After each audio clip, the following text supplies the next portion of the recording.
Problem number 3. Ring on Ross. 3.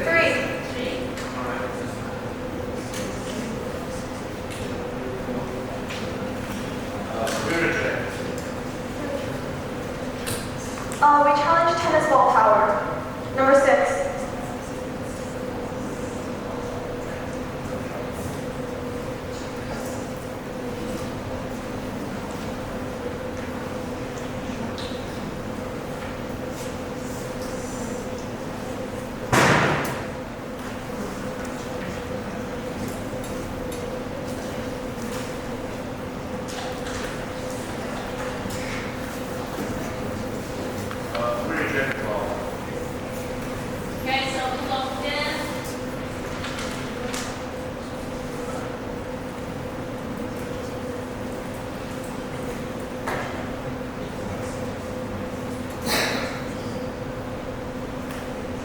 We challenge Bimetallic Oscillator, problem number 5.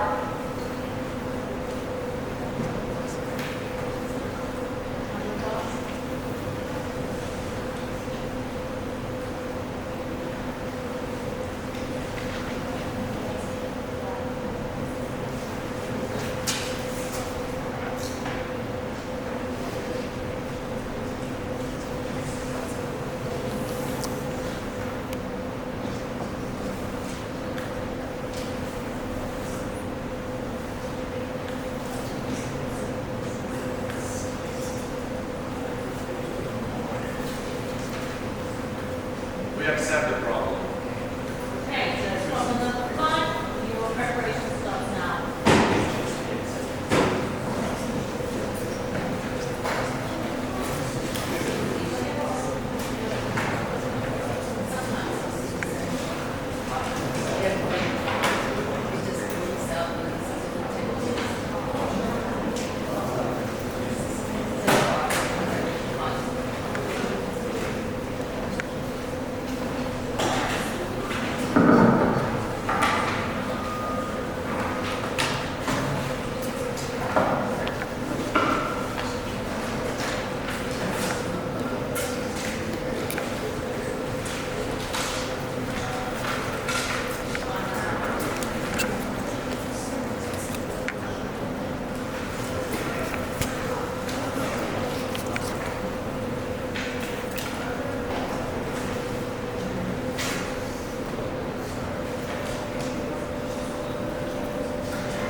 Now? Yes. Okay, awesome. Okay. So what happens is the bimetallic strip bends due to the different lengths the two strips expand. However, it does not look like this. Excuse my bad artistic skills. It does not look like this because we have a fixed point here.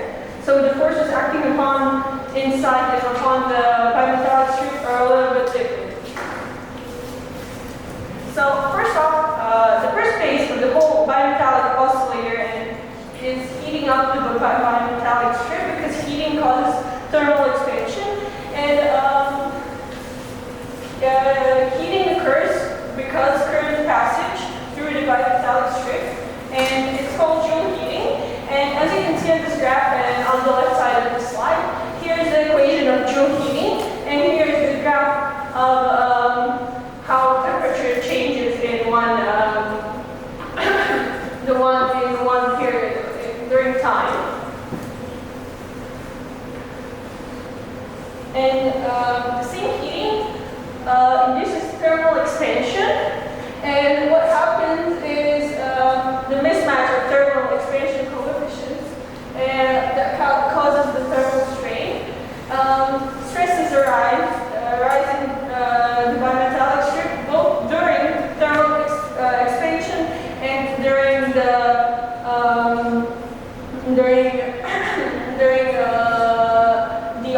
fabrication of the sand, because just pressing two pieces of metal together induces a certain stress in between the plates, and when the plates start expanding and bending, it's even more.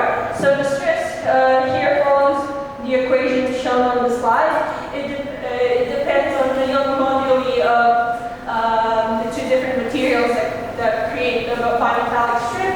It depends on the dimensions of the strip, and it depends on thermal coefficients. So all of these parameters are really relevant to this problem.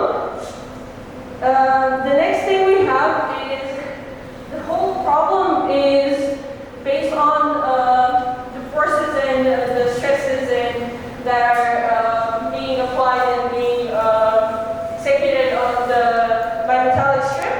And another really important parameter is mass moment of inertia and moment applied in the strip. They follow the equations shown on the slide.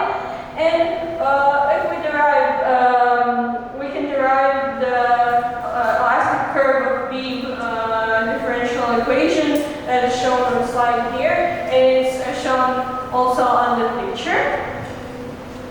But if we ignore the fact that our bimetallic strip is binded, we would have something like this. However, in our case, it happens that only one end of the strip is being rotated, or like it's only being curved. So a bit different forces start acting upon the bimetallic strip. As you can see, the moment on the upper diagram is on both ends of the strip. However, when you have a cantilever and a fixed end, moment of rotation is only on one end of the strip, and something what is called an axial load happens in the direction parallel to the x-axis. And so what happens, we have to adjust the beam bending theory I already presented with adding up the elements that describe the actual load here. And if we see the upper equation on the right side, this is the final equation that we have to look in order to describe the physical happenings in our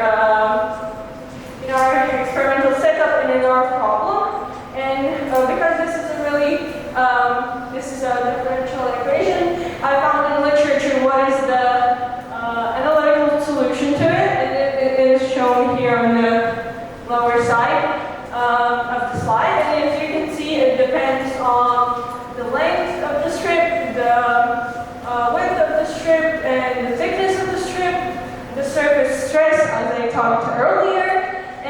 change in temperature, of course, effective Young's modulus, and moment of inertia. So next thing I'm going to talk about is my experimental setup, which is basically we have a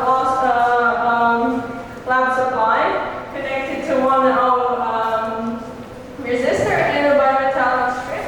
However, I'd like to draw something again.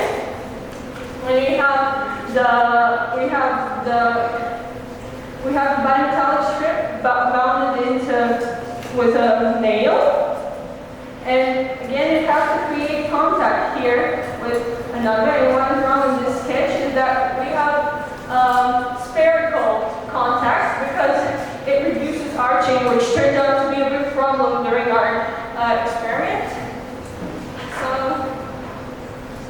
what I talked already about were the relevant parameters: thermal expansion coefficients, Young's moduli, geometry of the beam because of the inertia. Because for different shapes, the moment of inertia is going to be different. However, in my research, I took upon like the beam was a long rectangular shape and calculated the moment of inertia according to that. What I did vary in my research because I focused on describing one bimetallic oscillator because my models can predict for all types of metals and thermal expansion coefficients and such. I focused on precisely one. And in the end, the analysis of results. What I'd like to talk about in this slide is we have displacement of cantilever and depending on size. You see here on the upper right side we have the length. So the cantilever bimetallic strip length 5 centimeters is shown by the dotted line. The bimetallic strip of length 8 centimeters is shown left. The other line and the bimetallic strip of length 10 centimeters is shown by the full line. As you can see, my experimental data, which is taken by setting up a video and videoing my experimental setup, and then tracking the beam end with a software called Iypt. You can see the experimental data matches really well with my theory for both three lengths. And here's the displacement of cantilever depending on the size too. But the other end of the problem, because the whole oscillation thing, it is consisted of two phases: heating and cooling on the bimetallic strip. And what I found was that when cooling, I presented to you the heating way of the theory behind heating of the bimetallic strip. However, what I found interesting is that the cooling also acts that way, because all the stresses that are described in the theoretical models are still acting upon, but in the other direction. In order to curve the bimetallic strip the other way. So as you can see, again, theory is matching to the experiment for all three being used. The next slide, we have displacement of cantilever depending on current. As I said, current is a relevant factor. Why? Because if you have different currents, you'll have different joule heating, and automatically you'll have oscillator that's frequency is different. So as you can see on this slide, we have displacement of cantilever depending on current, and the experimental data is good for the 20 amps case. So what I did was basically add on the heating and the cooling phase and calculated the frequency according to it. So I have some experimental frequency determined. And in the end,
from cooling phase and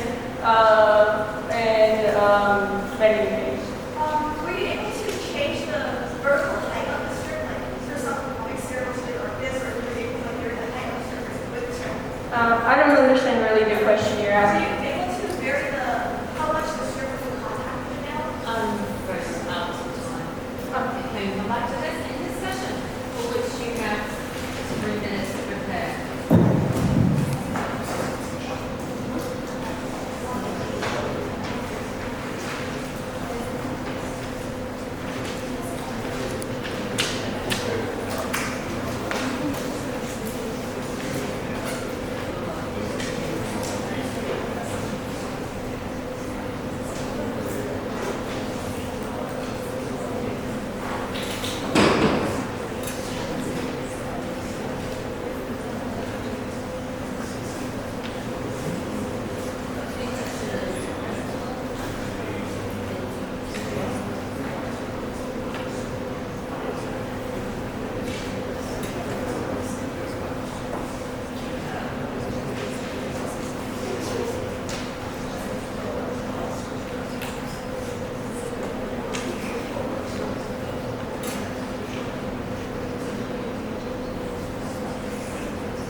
investigating other forms of heating, such as external heating, at one point, or external heating across the entire strip. That would be really interesting to discuss.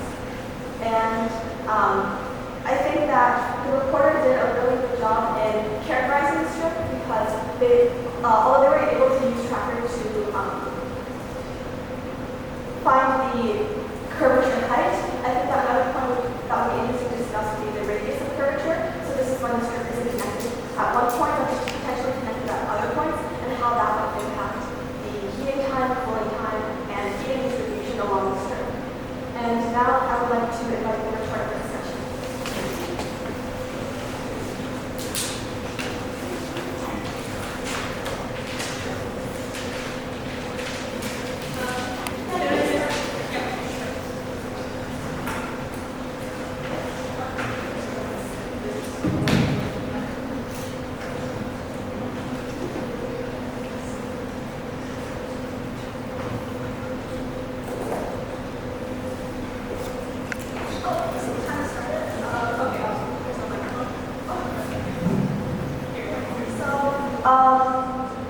For your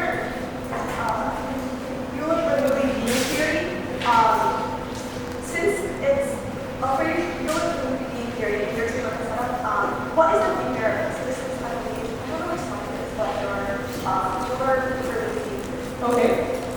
What? Oh, this slide. Oh, okay, I understand. Here. Yeah. I think it'll be this one.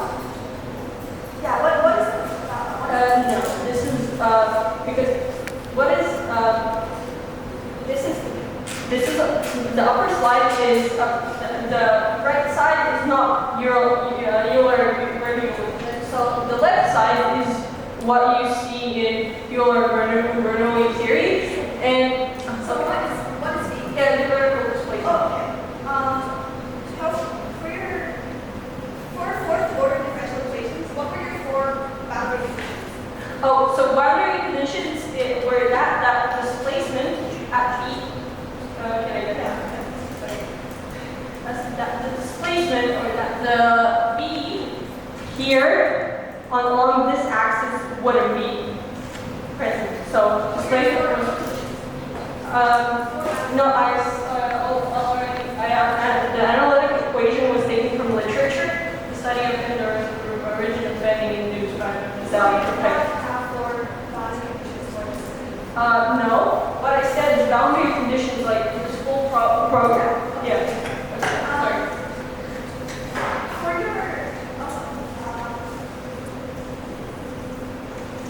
your actual, you know how you talk about marking? Yes. What is this marking? Okay. So what happens with marking is that when you have a very high voltage and you have a lot of current going through this side, if you have a pointy object as the contact here, a lot of marking happens. And what actually happened when I was conducting the research project was that the bimetallic strip started connecting to the sharp object that was the contact. And what basically happened that until when it connected, at one point it was connected for a certain period of time, and then in the next moment it gained enough force to break free, and we had an oscillation with the up and down going of the bimetallic strip. And however, it is an oscillation. However, in terms of this research report, I believe the oscillation of the curvature and the cooling was much more important, and that was the oscillator we were talking about in this report. Did you observe any breakdown of those happening? So before the strip actually made, if you were to look at the experiment, before the strip actually made contact during the charge going between the two, did you observe that? Yes, but not in results like that are shown here. I optimized that setup by using a sphere, because in a setup that uses a sphere, like a minimal contact is being made, and there is no argument. Oh, okay. It's not actually welding, it's just that before the strip actually makes contact, before that strip makes contact, current is already flowing. Were you able to observe? Did you observe any of that? Okay. Okay. Did you? So you didn't observe any right now? No. Also, okay, so if you didn't observe, okay, what were your two metals that you had? Nickel and iron. And what was your name? It was What was the metal? no, I didn't use a nail. A sphere, a zinc. Zinc, yeah. Yeah, so for your experiment setup, were you able to you said you were able to control arcing, right? But No, I did not say that. I said I optimized the setup the way that arcing could be prevented because it affects the frequency and the movement of the whole bimetallic oscillator and the frequency. so in the end, you did not have arcing? Or No, it's like in my optimized setup, you did not. I did not have arcing. Okay, so and you didn't observe, you weren't able to observe any charge flow between before contact. So okay, and for you didn't actually you weren't able to quantify period or frequency directly to the setup, correct? Excuse me? Like you weren't able to directly find period and frequency. It's like So basically my period is the adding up of time of heating and cooling, which is pretty straightforward. What if you understand? because what we observed from doing this was that sometimes the time of heating, time of cooling changes because, for example, if you initially had it pressed lower into the point of contact, the time of heating would be really long for the first oscillation, but after that, the time of heating and time of cooling would vary depending on, for example, breakdown voltage and potential welding.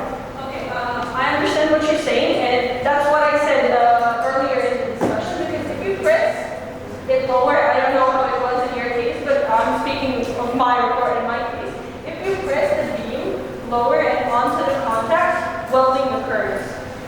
The strip and the metal or the sphere become too hot and they stick to each other. So it's really important to use the smallest point of contact, as I did in my research report, and to make sure that both the bimetallic strip and the contact are barely touching. So, just to be clear, you try to minimize the point of contact. I tried to minimize the way arcing could occur, and what I found in my research, in my experimental data and my experimental whole setup, is that the more area it had, and the more tightly it was pressed, there was more arcing when the bimetallic oscillator finally broke free from the spring. Did you observe any chaos in this experiment? I do not understand what you mean by chaos. So for chaos, I mean like infrequent oscillations. No, I did not.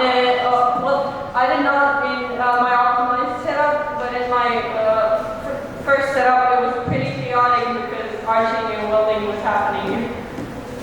Yeah, that was a problem too. Also, for your theoretical models, do you think the temperature distribution along the strip is important? I know you only analyze like the deflection at one point, but do you think I understand from where you're coming, but I believe that is not as important as the heating along all of the bimetallic strip, because I presume you think that the heating will be greater here at point of contact. Okay, but however, the strip is big and the point of contact is small, so we have to look at the whole picture and the whole bimetallic strip in order to see what early forces are acting upon it and how much it is bending. were you able to measure temperature at the point of contact? No. Do you have any suggestions of how Yeah. Two methods. Initially, we use the thermocouple directly connected, but that introduces cooling effects through the actual wire connector. So in the end, we ended up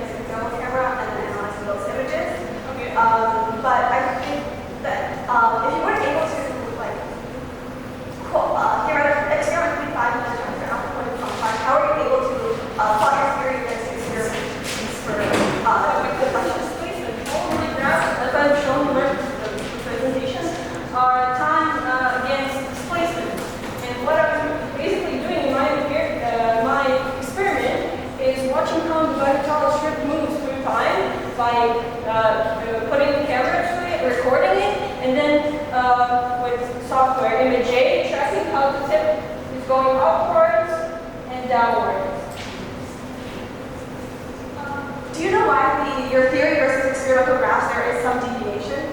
Like, Probably,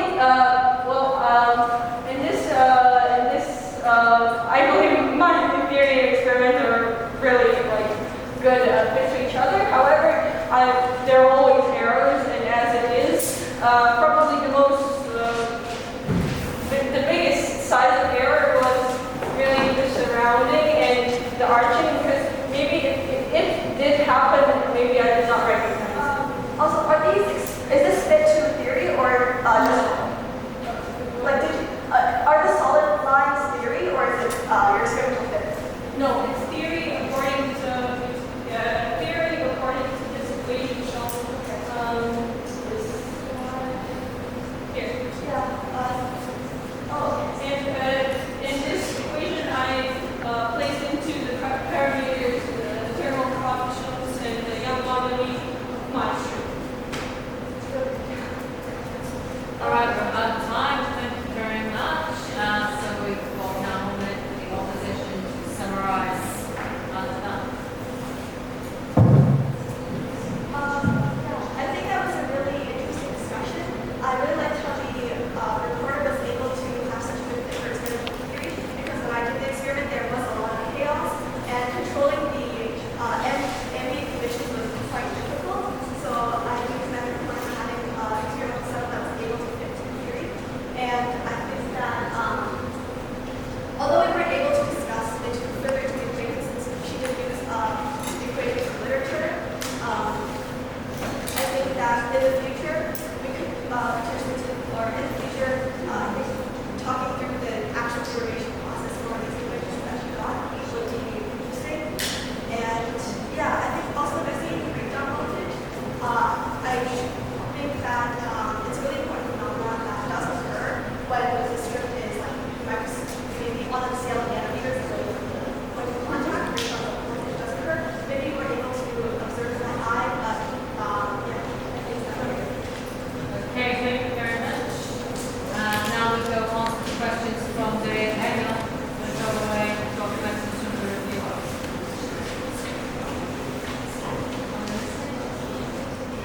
Hello, Heather. Questions from the reviewer, maybe? We have none? No one yet? Okay, so the call for the reviewer's questions. Okay, so question for the reporter. You mentioned the cooling phase of the bimetallic oscillator will bend, it will bend back the other way, and now it's opposite to the heating phase. Does it bend back completely and return to its original phase, or does it still have a, Curvature? yeah? So what happens basically is that it bends back to the temperature it previously was, and so it's not like indented like this, so it's straight back like it was when it started. So there's no effect whatsoever after the heating phase when it cools down completely?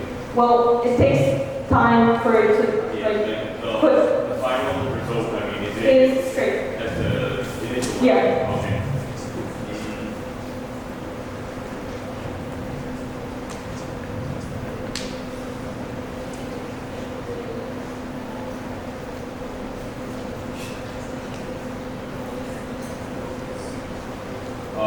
For the opponents, do you think that the surface area of the contact breaker would have had a larger effect if it was closer or touching more, like it had more surface area?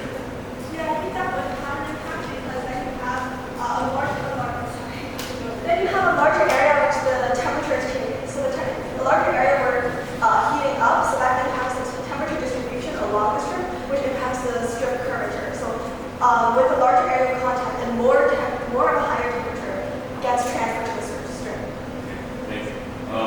For the reporter, did you consider different materials of the wire or of the panel?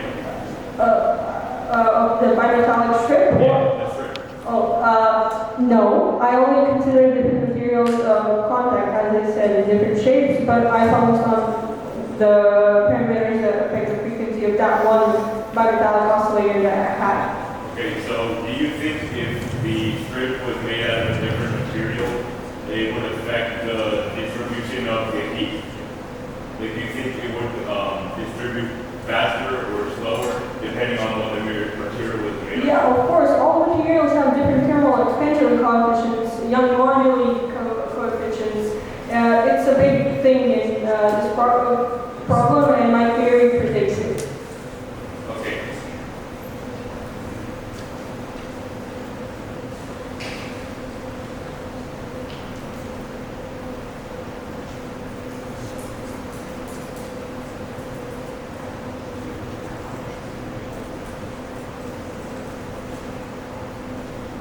For the opponent, do you think they're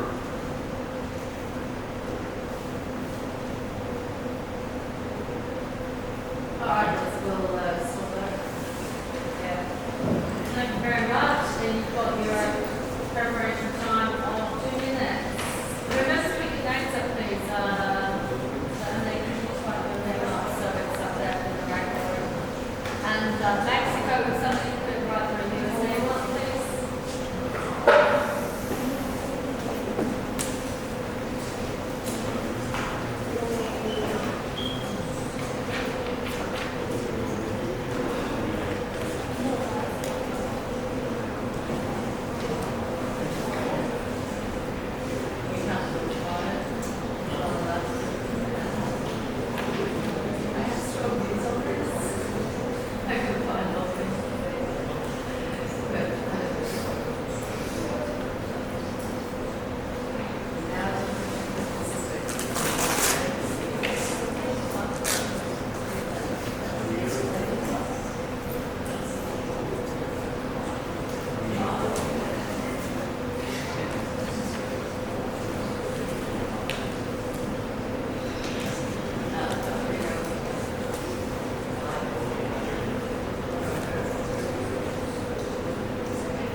Okay, so it's problem number 5. I'm Kevin Campos, and I'm going to be reviewing this problem.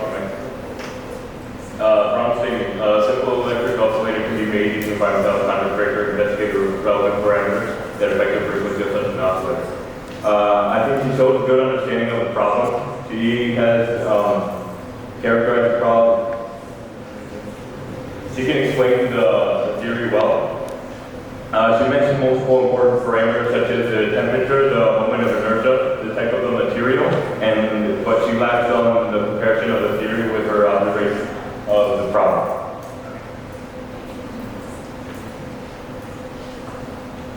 She can explain what she did, but she didn't demonstrate the experimentation-wise, and limitates the options of the materials.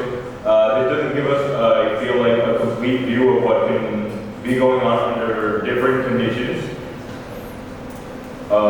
The reporter has mentioned the physical characteristics of the strip which affect the experiment. The theoretical model with equations that use relevant parameters, and she shows axial load formulas. As Ms. Points, I believe she generalizes the problem a lot. I didn't understand one of the graphs that it doesn't have a horizontal axis name. She uses only one strip material, and for weaknesses, I believe she has a poor demonstration of the experiment. She lacks a foundation. She poorly explains the experiment outside of theory. And she manages time poorly. She also doesn't have error bars, and for the opponent, she gave her own opinion of how to make the opinion better. She mentioned the lack of consideration of the contract area. She mentioned the current flow before the contract is made, and she understood the theoretical model very well. What I do think is that neither took into consideration the current type, whether it would be direct current or alternating current, which I think should have been mentioned and would have been something very interesting. She got stuck on some of the same points. She based some part of her discussion on how she did the problem and not how the reporter did. So some of my own contributions, I think, would also be using a heat camera to record the dispersion of the heat along the strip. During the discussion, the reporter mentioned the minimal area contact, and the opponent measured that the bigger contact points has a larger effect of this.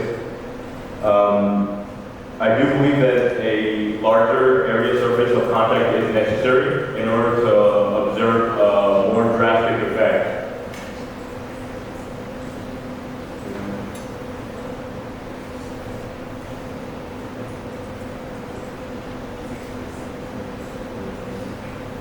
Also, I believe the reporter didn't mention the measurement of the nail or the oscillator and the strip, which I would have found interesting to also know.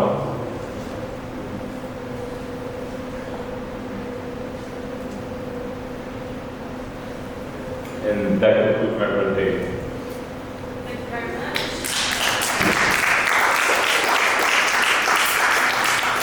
We now have 2 minutes for the concluding remarks of the reporter.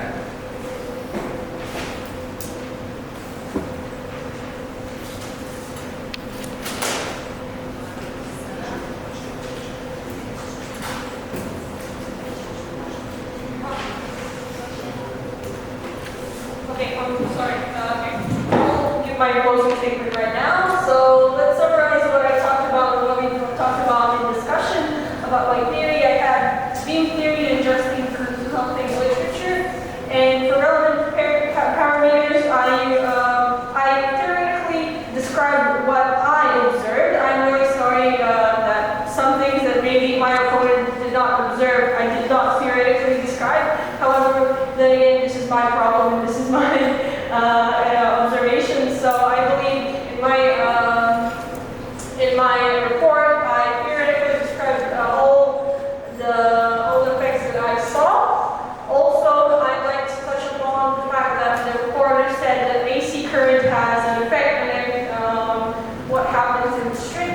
I believe that he may have come to conclusions that it does because some of his experimental setup was wrong. Because when you use AC current, you have to pre-calculate the voltage because of RMS or whatever your multimeter was RMS or not. However, then I'll return back to my problem and what I did to contribute and compare my results experimentally and theoretically.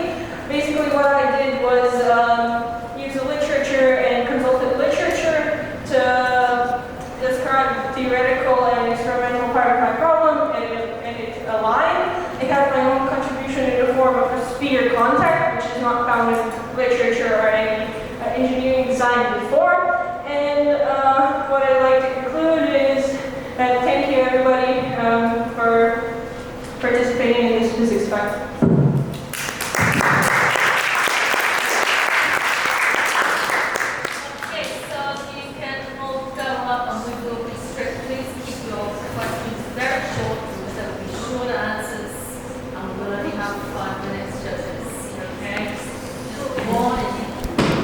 Tendency of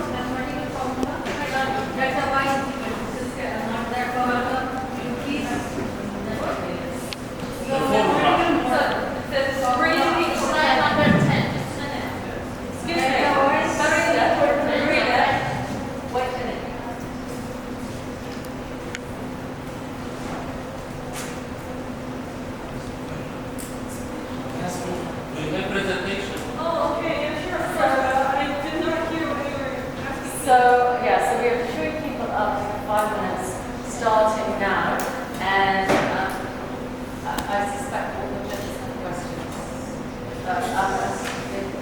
You got quite a lot, but what's your questioning? Will you please connect to a so Dina's first. Use your microphone and it'll come to you. Can you hear me? Oh, okay. Please, slide number 10.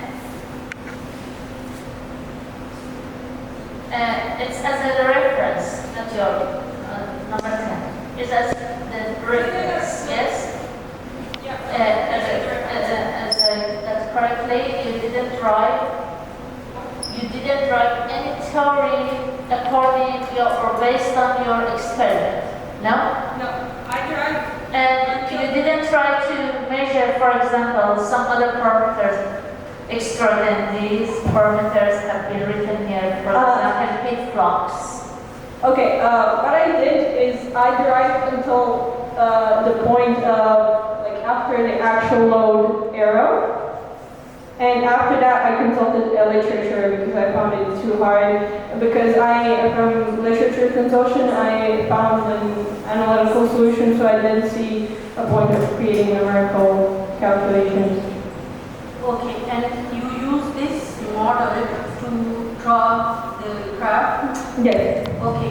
Do you think that this is dimensionally correct? What is the dimension of delta y here?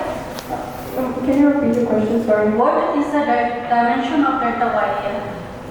Of what? Dimension units. What is the units? Oh, SC units. SC, like, SI units. It's a meter, what, centimeter? Do delta y contain some dimension? The displacement on the y-axis is measured in meters, yes. Meters. So look at your formula. Yes, I'm So looking at it. does this contain any dimension? D and L. L is the length of the stem. Those are in And D is the thickness of the stem. yes. So this formula and the something which is in argument, this is also dimensionless. So delta y is dimensionless. This formula is not correct. I understand what you're saying. I must, I don't know. It's confusing, but what I'm getting is results in meters. But I understand from where your questions come from because the thickness of the strip is in meters and the length of the strip is in meters, so it would shorten out. But yeah. Meter and meter is cancelled. Yeah. So there is no dimension.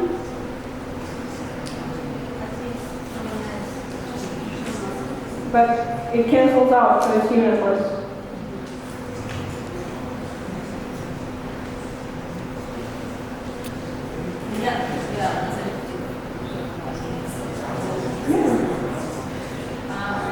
Okay, I'd like to ask you what an oscillator is. It's an object that oscillates. It has a frequency and continuously changes position or I don't know, temperature or whatever. So did you make an electric oscillator? Yes. And Did you show any data where you had the electricity oscillate? okay, so I'll Yes or no? yes. Can I turn back to my slides so I can show you? Yeah, slide it, I must have missed it. What is the oscillation in here? Yeah, it says, I've got this, but it should be very quick. There's a time period to go displacement. Yes. There's a displacement contract, it's not an oscillation. The oscillation is consisted of the heating phase here and the cooling phase, and it goes through time. Which other things affect the heating and cooling rate? Can you repeat the question? What affects the rate of heating and cooling, and therefore the time for oscillation? These parameters. Double. Did you experimentally investigate? I experimentally investigated the current flowing through and the size of the bimetallic strip. Size? And curve.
3, a 5, and a 4. And then the review, I gave it a 4. And we have a 4, and a 3, 5, and a 3. And you might want some feedback. Are you just talking about the report? I guess it will. Yes, for me it was 2 presentation, 0.5 in discussion with opponent. It was a good part of the experiment, but I think missing a lot of things, and it's maybe better if you are very good accuracy with formula.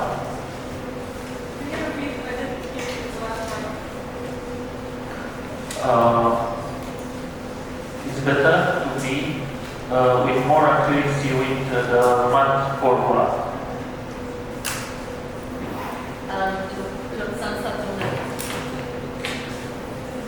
Sorry, Andrea, I am today the strong man, and I think this phenomenon was explained good, but it's all positive on presentation, because this problem was presented a bit chaotic, and the situation is more complicated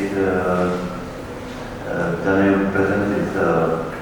I believe that the main characteristic of a rate oscillator is frequency, and the frequency of period it was the general output from this task, and displacement is only local parameter for this problem, and the formula presented in our presentation was incorrect, because units are different than you said. I give you 1 point for physics, 1 point, half point for discussion, and minus half point for answer to questions. So first off, can you continue and give feedback to the opposition, which you gave the highest score, the 5? Okay, I continue. I think the position was standard, not well, but not wrong. She was not scared. She read discussion, and she discussed. And Tina, yes, Stage 3. Okay, and then we have a comment to the opposition too. Because Listen to the opposition, we gave it 3. yeah. Because although the problem wasn't well done, and then it's not just some different question without any analysis and your opinion to clarify in details the scientific reasons behind what is happening after each question. And also for the review, if you notice to the solution, you can go more deeply to show your understanding and the phenomenon, determine their order, and to clarify relevant parameters that should be considered. But the discussion, the review of your review and discussion points, and for the analysis both of the reporter and the opponent was not enough to give you so mark. Can you pass it to the mark to Stanislav, because he gave it 5 for the review, which is Okay, I comment my 5 for reviewer. I saw this like standard reviewer presentation, not well round one average presentation.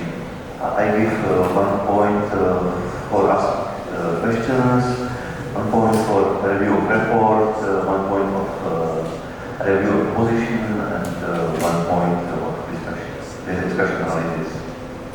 Which passes for Rita to want to speak about why you gave it just as three? Okay, first I will tell you the partial grading. I gave 0.5 marks for asking you questions, and then 0.5 also 0.5 for review report, and gave 1 on the opposition report, and rest of the things were very superficial, as the report was entirely, I must say that is wrong, because of the when they say the data compatibility with the theory. So if the theory is wrong, then how the data is compatible with this the experimental data? There is no compatibility with the theory. So there is a lot of room for the viewer that they can, if they focus on their presentation, then they will find a lot of, for example, with the help of the dimension analysis, because the first thing was how the compatibility of the data with the theory. So that was a very initial point, and after that the rest of things will come. So there is no question about this, and we see a lot of drops in it, which is entirely wrong. Okay. And plus they didn't ask about any parameter, what is the critical, you didn't ask about the critical values of W and sigma and all these